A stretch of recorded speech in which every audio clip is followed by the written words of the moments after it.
Hey guys, welcome back to Get a Garage. My name is Mike. Today we're going to be doing some work on the Jeep. We have a head gasket, ARP head studs, rockers and lifters, sponsored by SasquatchParts.com, always hooking us up. So we're going to be doing the head gasket, intake gaskets, and I'll show you the process of doing the head studs without removing the head from the vehicle.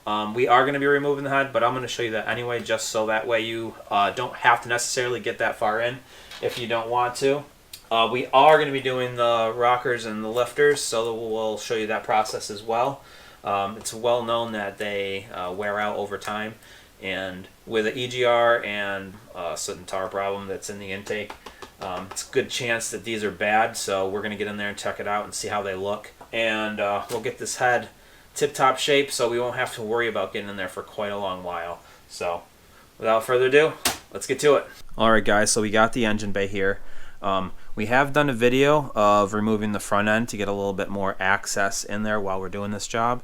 And if you're interested in that, go ahead and click right up here. We'll put a link to that.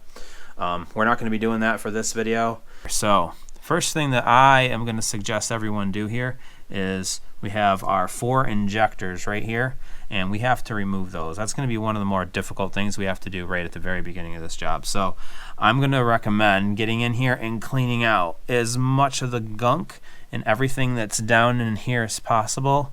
If you have compressed air vacuum cleaner that you can hook a blower up to, anything to clean all that out. You want to try and clean out as much as you can, and then we're going to lace it with whatever your favorite penetrating fluid is, Deep Clean or PB Blaster, WD-40, anything like that. So we're just going to get in here, clean this all out, and then spray it down so it can soak for a little while before we have to get actually down into that whole portion. I have this long nozzle air compressor air gun, and I think that's going to work pretty good for this. Now I'm actually taking off the intake manifold, and I'm going to be taking off the head itself, so this is probably not entirely necessary for me, but I prefer to try and keep as much of the gunk out of everything as possible. So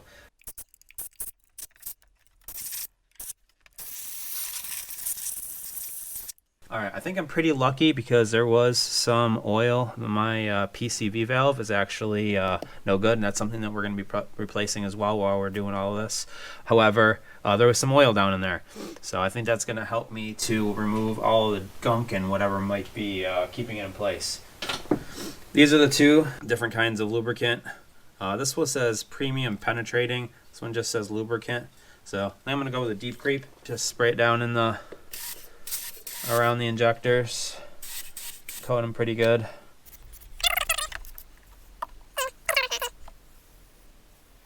And we're just going to let that sit and soak in while we start disassembling a bunch of the rest of the stuff. That's just step 1 for now. Alright, next thing we're going to want to do here to get ready for this is drain our coolant. So we're right under the front of the vehicle, and right above the sway bar on the passenger side is a coolant drain cock, and we just need to spin that counterclockwise and we will be able to drain out the coolant. Now's a good time to invest in some good coolant. If you haven't changed it in a while, coolant flush right now would not be a bad idea. The recommended coolant for this is the HOAT coolant, and that's pretty much available at just about any auto parts store.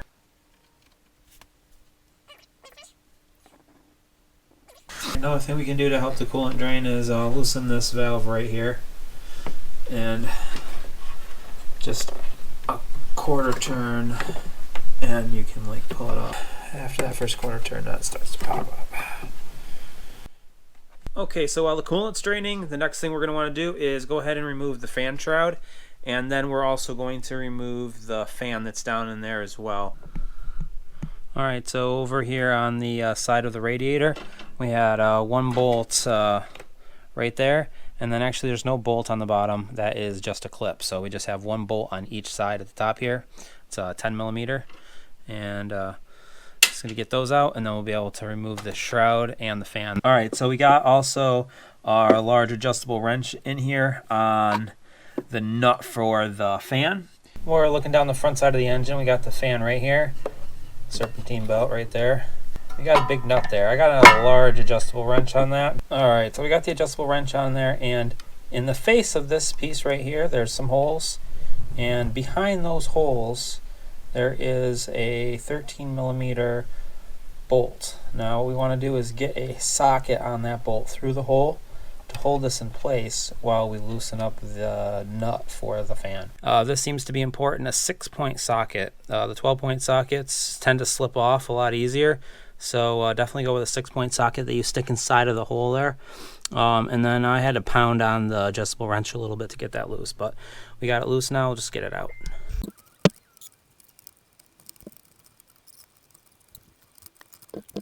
Okay, now with the fan shroud out of the way and the fan out of the way, we'll be able to get the tensioner off. So we'll just need a 15 millimeter, and a long breaker bar really helps.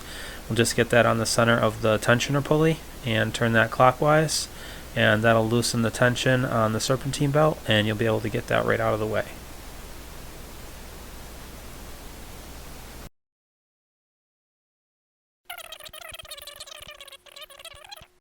Okay, in order to take off the serpentine belt tensioner, you're going to need a 13 millimeter, and you don't want to take off the one in the middle of the pulley. It's just down to the bottom left of it.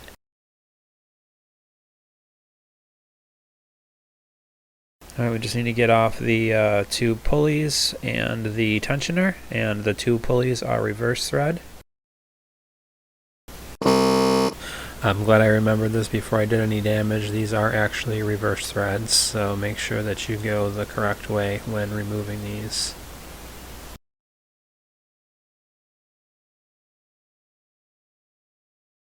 The bearing in this actually didn't feel too bad, however you can see that it's quite crusty. I did try to clean it up last time with a flap disc, and it worked a little bit, but it still damaged my serpentine belt, so we're going to replace these.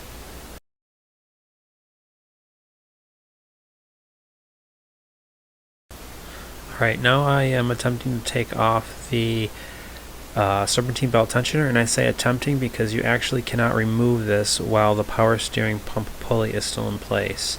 So we're going to go ahead and just skip ahead to that.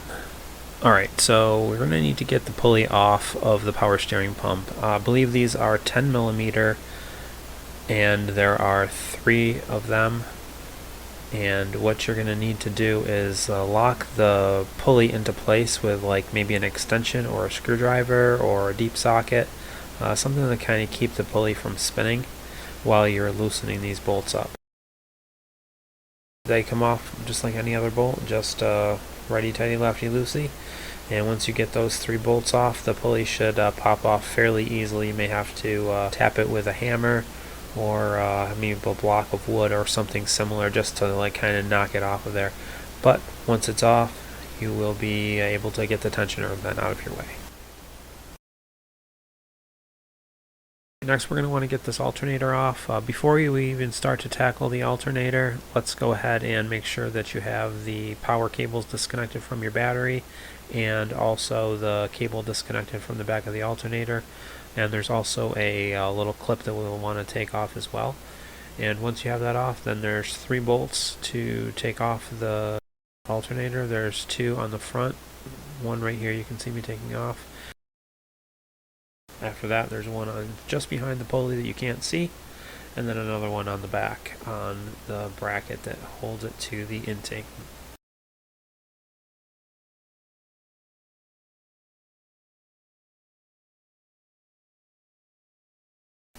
Alright, and then we're just going to get the 1 on the back side here. I'm using an extension just to get a little bit of easier access. And once we get this one off, then the alternator will be able to be removed.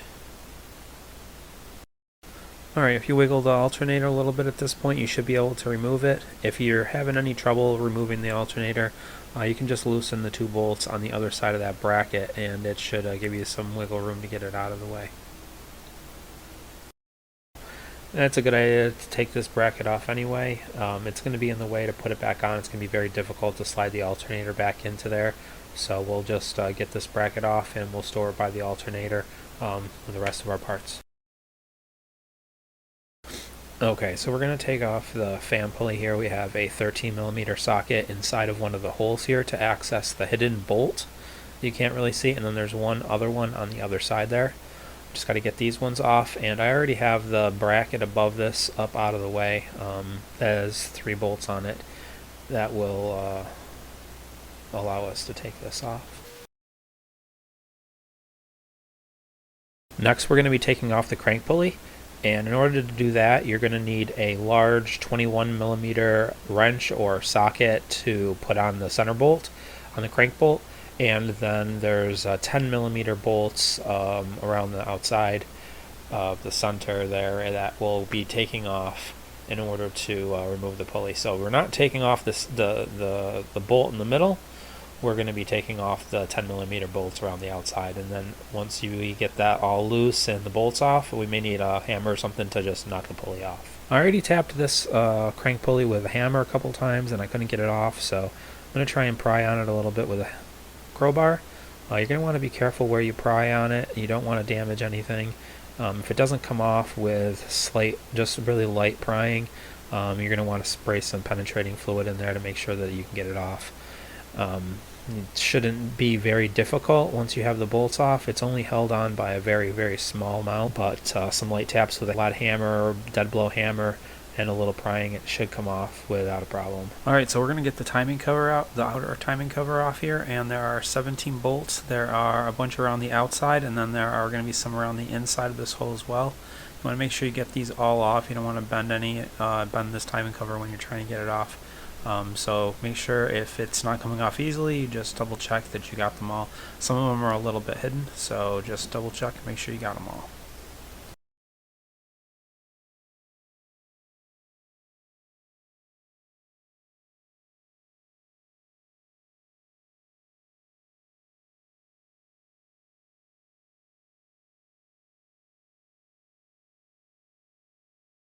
Alright, now with the front timing cover off, we'll be able to start disassembling the rest of this. However, before we do that, we need to get the engine at top dead center and install the cam tools that lock it in place here. So we'll want to take those out. They're 5mm Allen, and there's one on each side. Let's see if we can get the other one. It's a little hard to see. It's right there. And basically we just need to remove those and install the timing kit tools. Alright, I already have the Allen wrench here on the left hand passenger side of the head. Just going to break that loose, and once you break it loose, they are pretty well lubricated, so they should spin off by hand fairly easily. It's a little tight to get there on the passenger side, but once you get them broken loose, you should be able to spin them off the rest of the way by hand.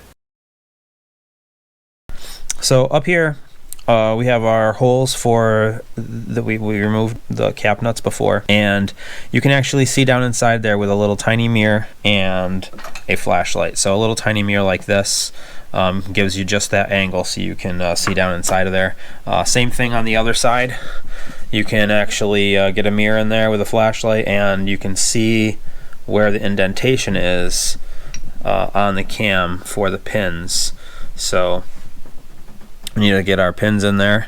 We're going to do the intake side first. That's the one that's a little bit longer head. And just screw that in. And look at that, seated right in perfect. And same thing on this side. This one's a little bit more difficult to reach in there, but we can certainly do it.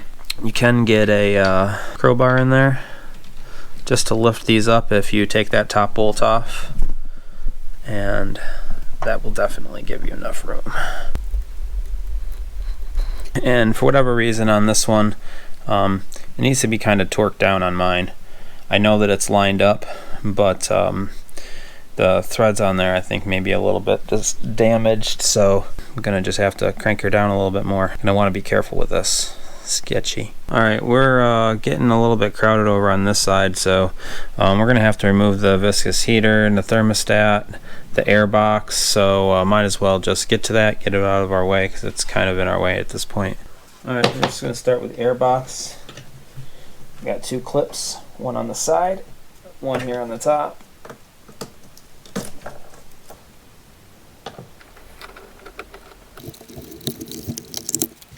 These are in with just push pins into like rubber grommets, and they can be kind of stuck.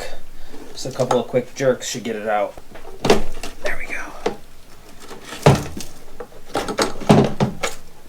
We're gonna also remove this upper intake hose, charged air line. That's also 8mm. What I like to do is just tighten it back down right where you took it off, just enough to hold it in place so it doesn't fall off. That way you know where it went, and it's even in the right orientation so you can get back to it easily. We have a 8mm cap head screw right here, Allen, and then down around on the bottom here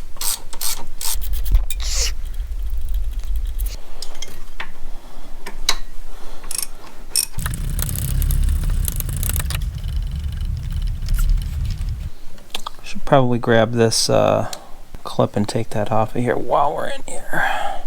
Get this little red clip out of your way and then push down right here and pull out, and that'll have the air box connectors on it as well. There we go.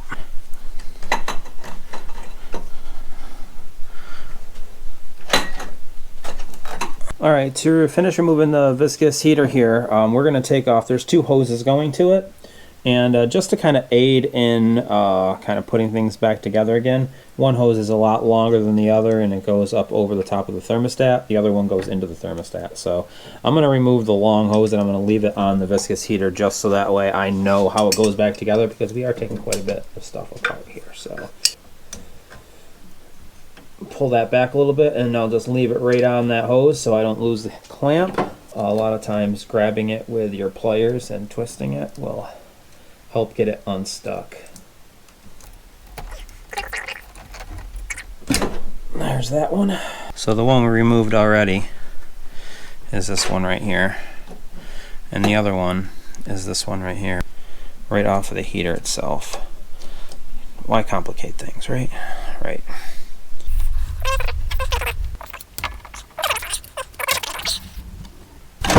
There we go. Alright, we also have a connector here on the back side of the thermostat, and I want to get that off and out of the way as well.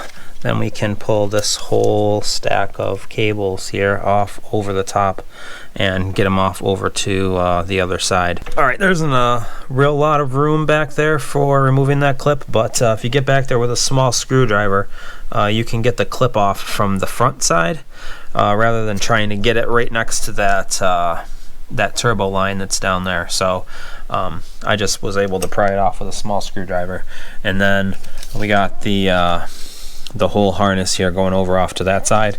We got that out of the way. Now really the only thing that's holding it in is the injector lines and fuel pressure sensors and cam shaft position sensors and stuff that are back there at the very back. So we'll get to that next. Alright, we're going to start working up here. First thing we're going to want to do so we can access the injectors here is just remove these clips.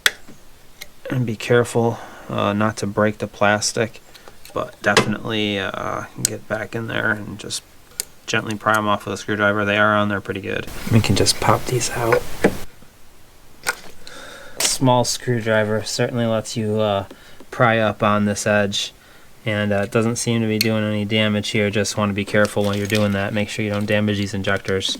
They're not cheap to replace. I'm going to take off the injector hold downs now. Those are 10mm. And 2.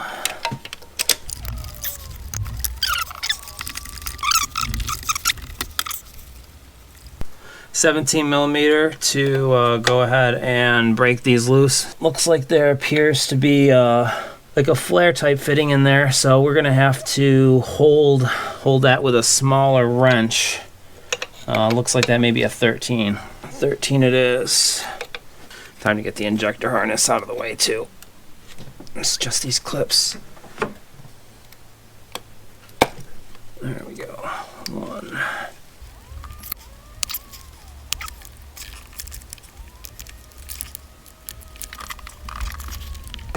There we go. Alright, so we got it spinning now. That's good.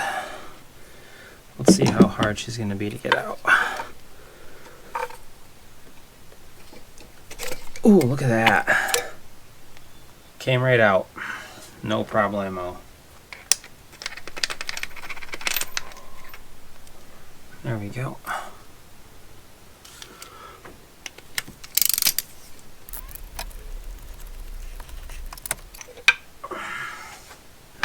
Alright, let's see if we can get this next one out just by wiggling it. Oh, there we go. Got the next one. That wasn't too bad at all. I was led to believe that that may be a difficult job to do. Alright, so one thing to know is my injectors have the numbers already labeled on them, which ones they're going to on the harness. You can kind of tell where they go just based off of the location that they come out, but you might want to label those just to be on the safe side. We're going to go ahead and remove some of the other clips here. We have this one right here. This is the fuel pressure sensor, the fuel rail pressure rather. There we go. Just to release that tension. We also have the map sensor back here. I got this one right here. That's the camshaft. Mine are in there a little tight. Can't really get them out by hand, but pair player seems to help release that tension pretty good. Get that one off. We also have one up here.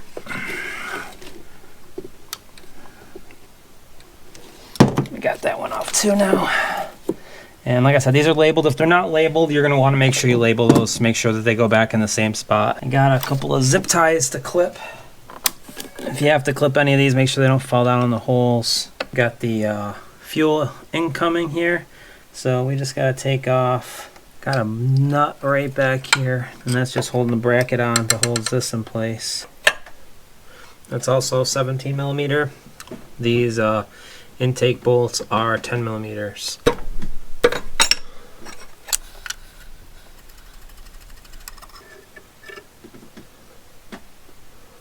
Alright, so we'll go ahead and take the timing belt off now. Just crack it loose.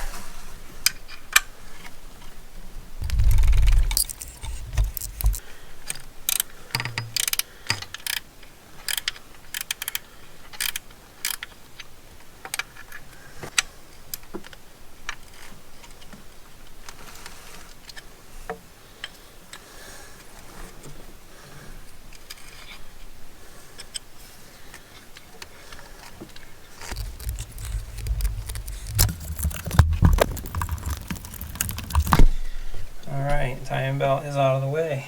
Now that we have the belt off, the tensioner actually can come off as well. I believe that's going to be in the way. And then we need to remove our cams. Obviously, you don't want to just get a wrench on here and use the pins to keep this from spinning. There's these holes on here, and you're going to want to get a cam lock tool in those holes so you can keep this from spinning while you loosen that nut. We did make one before. We'll put a link in the description. If you need to make one, we made it for about 10 bucks.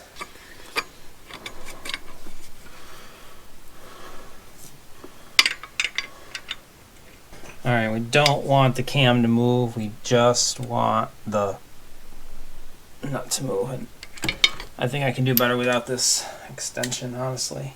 When you have an extension on something, it can cause torquing, and basically you're pulling this way, you're also pulling this way, so a lot of times it can slip off. And I don't really want this to slip off here, so not bad, not bad. And as you can see, once you have it broken loose, it spins freely. There are no keys or anything to remove this.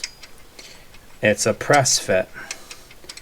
So any of the marks here on the timing gear, you don't have to worry about, on the cam gear, you don't have to worry about that. Stick that back in here. This steel's starting to get a little crusty. I bought some new ones just in case. The intake and the exhaust gear are exactly the same. We're also going to want to remove both of these. These are the timing belt idler pulleys. There is one here and there's one here which I have already removed. And these are reverse threads, so righty-loosey on these guys. Do not go the wrong way, like I was just doing. We should be able to remove this rear cover now, and the intake is just about ready to come off. Rear cover now. We have 1, 2, 3, 4, 5. Looks like 5 8mm bolts. We're gonna go ahead and zip them off with this. 3 large bolts. The 3 large bolts are here, here, and then down on the outside on the bottom underneath this corner. Hopefully you can see that down there. It's right in this corner here, and then we'll be able to remove that cover. It's hidden, so if it's not automatically apparent that there's one there, just dig a little bit, you'll see it. It's a 13mm just down there underneath. And timing cover is off. So we can really get a feel for what we're taking off here now. Finally, we can start to see it. So intake stops here, head stops down here. Now, I don't think I have to remove anything else to remove this intake cover. I think we got it all off. The intake is the only thing that we really need to remove over on this side.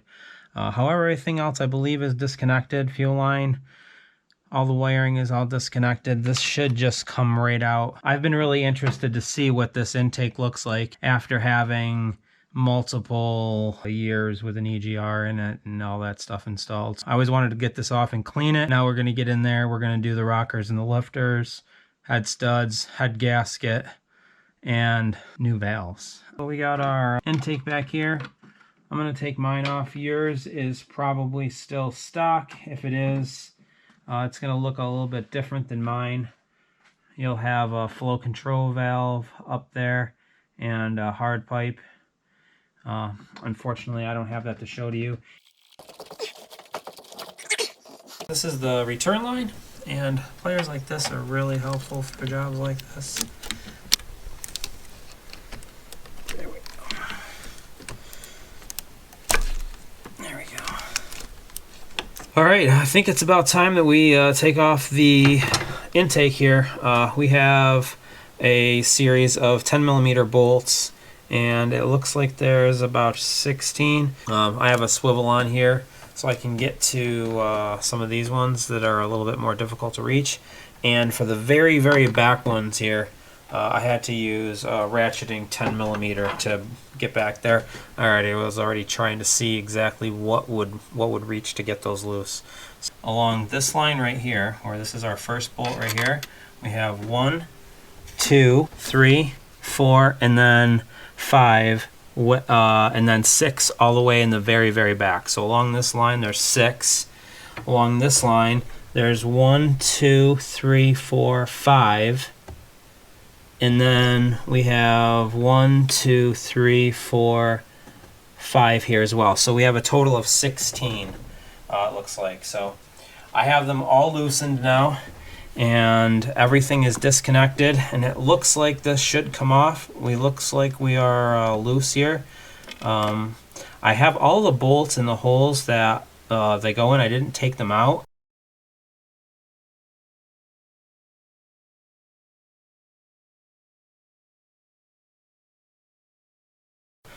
Mostly because I don't know if they're different lengths yet. I'm pretty sure that they all are. Let's take a look. See, there's some different lengths here. Don't want to screw that up, so I'm leaving them in for now. Now, I don't know how heavy this is, but we're going to try and get it off. Now, the rockers are directly underneath this, right underneath the cams here. So when we get this out, we're going to kind of want to make sure that we don't drag it along and possibly knock any of those loose. I forgot to remove the bolt for the dipstick tube.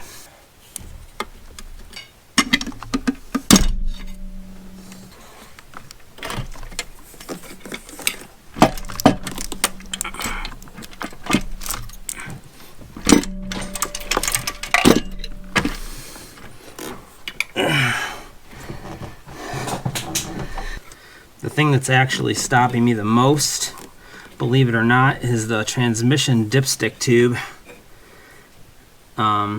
More so than this. This is a little restrictive in the front, but we can get that thing out of the way quite a bit.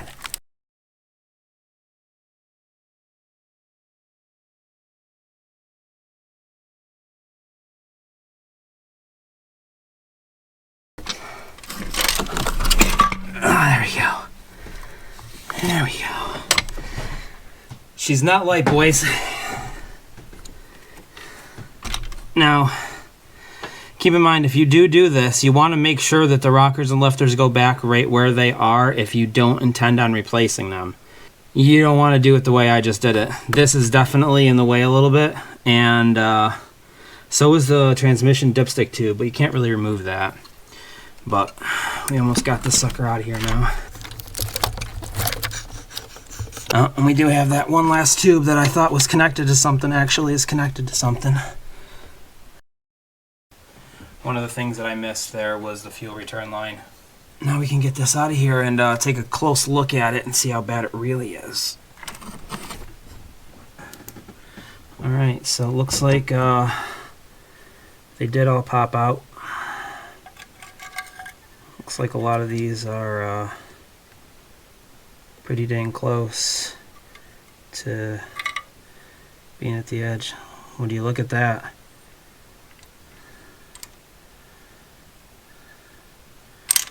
Should pop right out of that one. We have the intake cover off, slash valve cover, and we've got all of our lifters and rockers. Now, you want to make sure that if you take these out, that you leave them in the upright orientation. So you'll want to set them like that. Also, you'll want to make sure that they are going back into the same holes that they came out of. Now, this is only if you're not going to be replacing them. If you are going to be replacing these, then it doesn't matter. You just pull them out, put the new ones in. So that's exactly what we're going to do. However, because it's such a simple, straightforward process, we're not actually going to do it right now. We are taking this head off, and we are getting some new valves put in it. I have Inconel valves that I got from Manly. Apparently it's been tried before to get. I'm not sure if anyone's actually ever gotten any of these, but we did get some. We got some made. It was custom order, and we will have some links or possibly some part numbers here up on the screen or in the description on how we got these made. Before we go and take the head off, obviously we have quite a bit of stuff going on over here on this side. Some of this could have been taken off before I removed the intake, and it may have made the job a little bit easier. What my recommendation would be is, seeing how all of these pretty much got knocked off when I was taking the intake out, if you plan on reusing your lifters, first of all, keep them standing up and make sure you put them back where they came from when you take them out. Also, you shouldn't need to take these off if you're just going to be replacing your head studs or putting head studs in and taking out the bolts and putting in ARP head studs. As you can see, they don't really get in each other's way. So we should be able to just take those off and put in the head bolts. So now basically, in order to do that, we're going to take one off at a time and put the new one on. And that's pretty much the cut and dry of it there.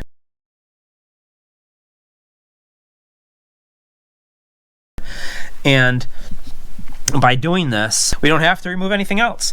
If you don't have a bad head gasket and you just want to replace your bolts with head studs, this is as far as you really have to go. I know there's quite a few people out there that are looking for some more information on removing the whole head itself, and like I said, we're going to be doing our exhaust valves, so the head's got to come off for that. And in the process, it's going to be also a head gasket job. So for those of you that have had a bad head gasket and need to get in here, this is going to be helpful to you guys. So without further ado, Let's get this exhaust manifold, thermostat. We're going to remove this out of the way. This bungee cord is just barely enough to get it out of there, and I knocked all the rockers off when I did it. So find the plug over in the passenger side fender, I believe is where it is, and just to get this up out of the way. If you are doing this, it's a good idea to go ahead and do your glow plugs while you're in here.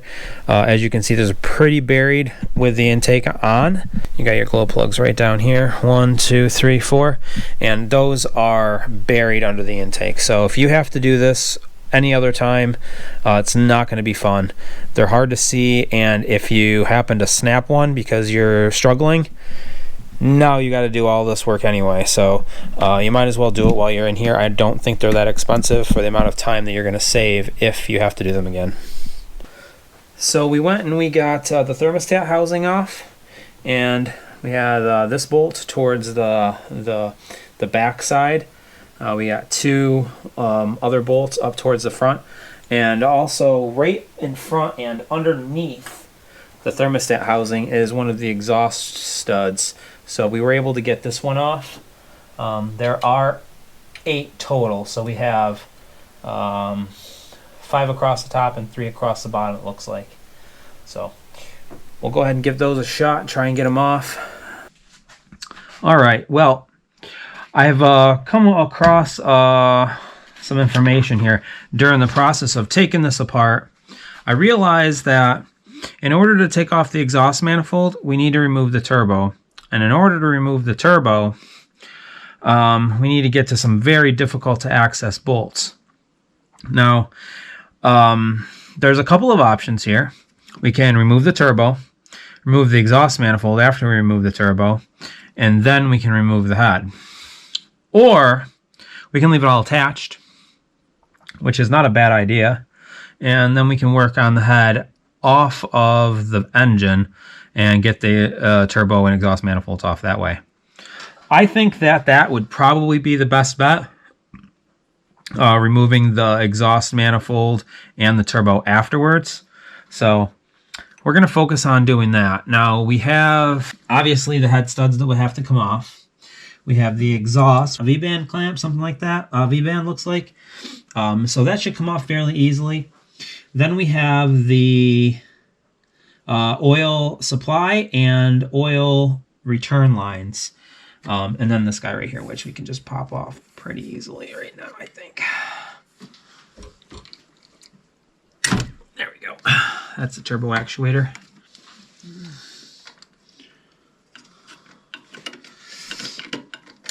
Either way, whichever you decide to do, if you decide to remove the turbo, or if you decide to leave it all on there, you still need to remove these fittings. So we got the banjo bolt. We got one of the washers. The other washer is below. Got the other one. That is a pretty stiff line, so I have a feeling that's going to be a fun one to try and reattach. We have the exhaust. Looks like a 10 millimeter. Once you get it loose, you can spin it, give you some better access so you're not reaching too far. So we got the 2 oil drain tube bolts off here. These are underneath the turbo. One is in front of the other, left to right. And the only way I was able to get in there was I got the front one, the passenger side one out with a small ratcheting wrench, and I was able to just get in there, and I just had just enough room to move it around. And then for the inner one, I had to come in from the back side, like towards the rear of the car, and I had to come in this way, and I was able to break it loose like that, and then I was able to undo it barely by hand. Those are 2 of the most difficult to get bolts on this whole thing. The turbo feed is disconnected. The turbo drain is disconnected. We don't have anything else over here attached to the head. If you still have an EGR, you're going to need to also remove your EGR tube, which goes around the back of the head and connects to the EGR on this side. I currently do not have one, so no need for me to worry about that. And yeah, it looks like everything else is disconnected now. So it's time for us to go ahead and remove the head bolts. When removing a head, I definitely recommend slightly loosening each one And we just crack it loose and leave it tight most of the way. I'm going to start loosening these bolts. They are 11 millimeter. We're going to go ahead and start breaking them loose.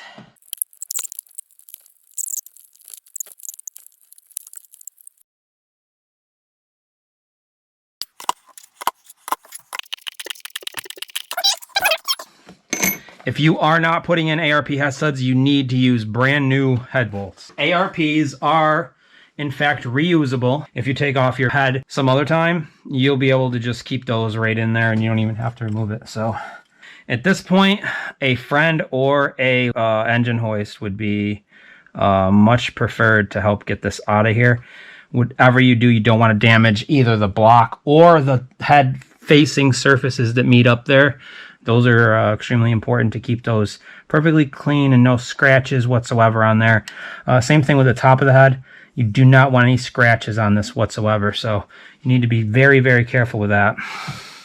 Line that feeds our turbo, our oil pressure line, is going to be holding us in place here, so we may have to remove that from the bottom or bend it up out of the way. Either way, it's going to be in the way of what we need to do here. Got that turbo line out of the way. I don't think I'm going to attempt this on my own. Possibly if I get right up in that engine bay, I might try it. Let's give it a shot.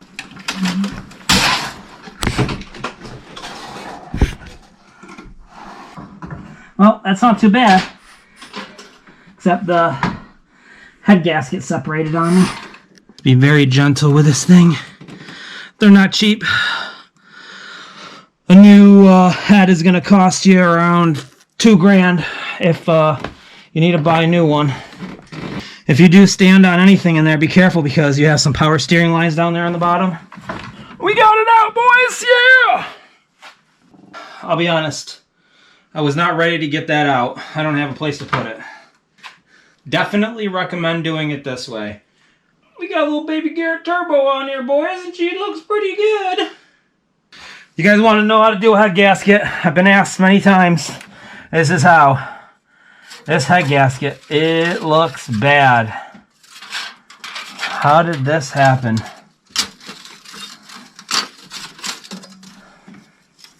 I say we're doing pretty good. We into it. As you can see, we've got the Jeep back together. I am driving it right now, so this is a little bit of a heads up. We did get it working.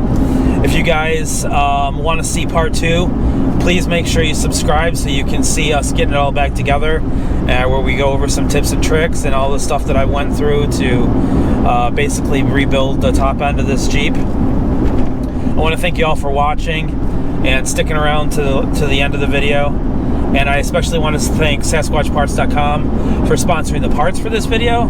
They have been an incredible help. We'll have a link in the description for all of the parts and stuff that you can get right from them for the Jeep. Have been an incredible resource for me in getting this thing running tip-top shape. I want to thank you guys for watching. Please like, comment, subscribe, and we'll see you on the next one.